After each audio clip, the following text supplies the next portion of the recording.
of political developments, I shall only say that definite progress has been made in several respects towards the status which the people desire. With the utmost goodwill towards other nations, the Irish people are as determined as ever to work for the unity and independence of their country. They believe that in the attainment of that goal lies their own welfare and the establishment of permanently friendly relations with their neighbors. I must now conclude. I am very glad to have had the opportunity of addressing you, and I wish you individually and your country every blessing and happiness. Slán Agad Villiers. Is made in Dublin. To mark the inauguration of the new constitution throughout Éire, formerly the Irish Free State, Dr. Byrne, Archbishop of Dublin, enters the pro-cathedral for the votive mass, and escorted by cavalry, the new Taoiseach, Mr. de Valera, arrives by car. From every building waves the tricolour, and after the cathedral service, Mr. de Valera drives to the government buildings, where he poses with Chief Justice Sullivan and Mr. Fahy, chairman of the Dáil. The Constitution is in force. The ideal Ireland that we would have, the Ireland that we dreamed of, would be the home of a people who valued material wealth only as a basis for right living, of a people who, satisfied with frugal comfort, devoted their leisure to the things of the spirit.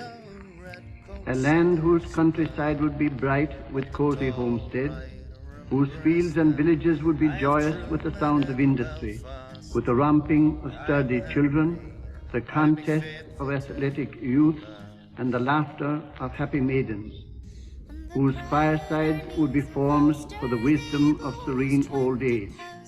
The home, in short, of a people living the life that God desires that men should live. With the tidings that make such an Ireland possible, St. Patrick came to our ancestors 1,500 years ago, promising happiness here no less than happiness hereafter. It was the pursuit of such an Ireland that later made our country worthy to be called the Island of Saints and Scholars.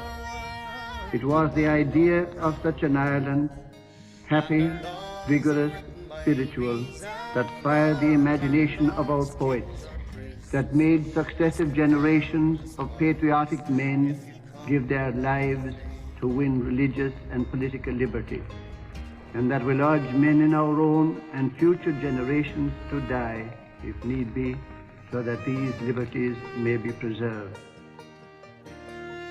100 years ago, the young Irelanders, by holding up the vision of such an Ireland before the people, inspired them and moved them spiritually as our people had hardly been moved since the golden age of Irish civilization.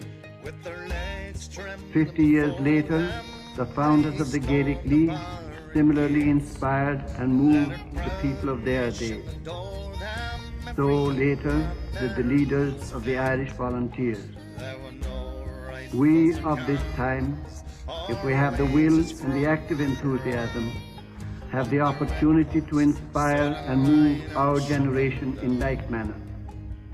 We can do so by keeping this thought of a noble future for our country constantly before our minds, ever seeking in action to bring that future into being, and ever remembering that it is for our nation as a whole that future must be sought.